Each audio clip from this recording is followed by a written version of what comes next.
Russie, Oleg Sentsov en grève de la faim depuis 100 jours. Le cinéaste ukrainien Oleg Sentsov, détenu dans le nord de la Russie, atteint mardi son 100e jour de grève de la faim, sans qu'aucun signal du Kremlin ne laisse entrevoir une prochaine libération malgré la pression occidentale et la dégradation de son état de santé. Le cinéaste de 42 ans, opposé à l'annexion de la Crimée, a cessé de s'alimenter le 14 mai et n'est maintenu en vie que par les compléments alimentaires injectés par l'administration pénitentiaire russe. Il exige la libération de tous les prisonniers politiques ukrainiens emprisonnés en Russie.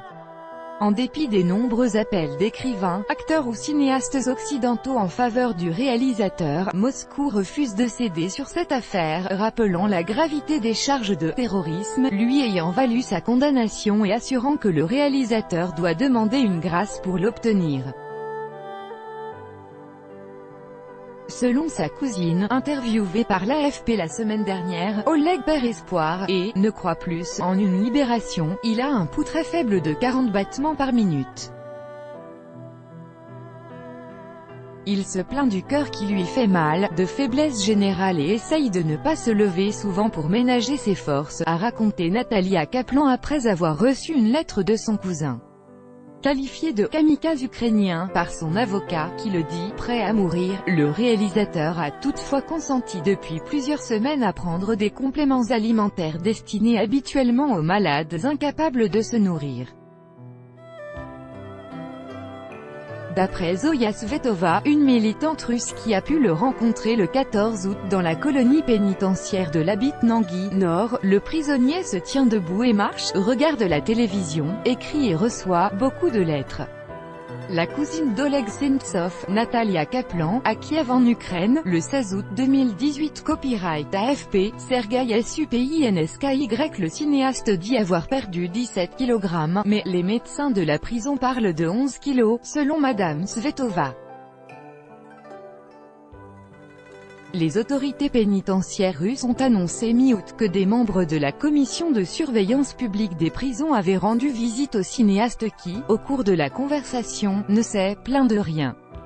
Pression occidentale. En 2015, Oleg Sentsov a été condamné à 20 ans de détention pour terrorisme et trafic d'armes, à l'issue d'un procès qualifié de « stalinien » par Amnesty International et dénoncé par Kiev, l'Union européenne et les États-Unis.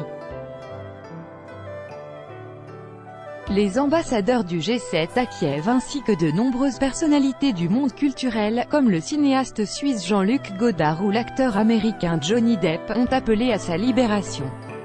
Le 10 août, le président français Emmanuel Macron a fait par téléphone plusieurs propositions à Vladimir Poutine afin de trouver de façon urgente une solution humanitaire, sans donner plus de détails sur ces propositions.